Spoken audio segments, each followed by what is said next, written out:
kuşlarla bir beklediğin gün gelir. Karlı bir sokak taşır dil verdiğin dağları. Yarın son kuşlarla bir beklediğin gün gelir. Karlı bir sokak taşır dil verdiğin dağları.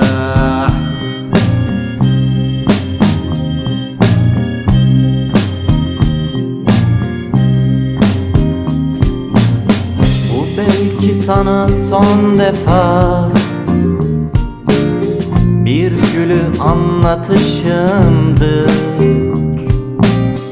Bu belki benim sonum, belki can buluşumdur.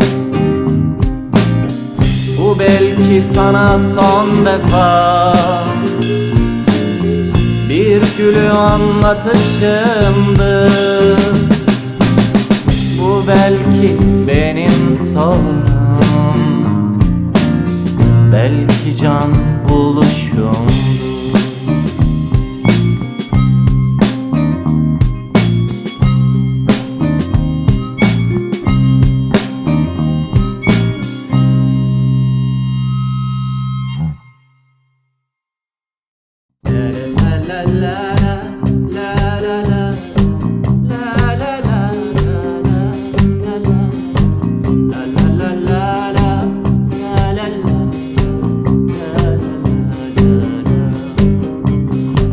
La la la la la la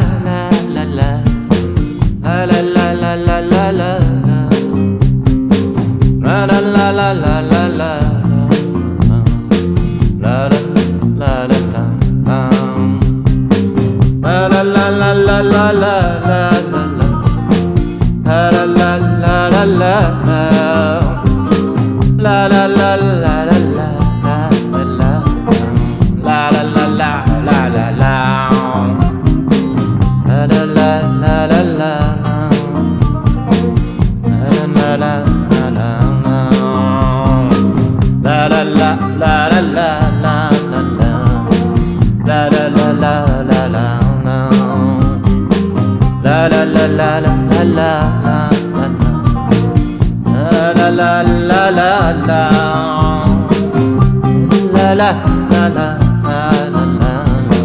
la la la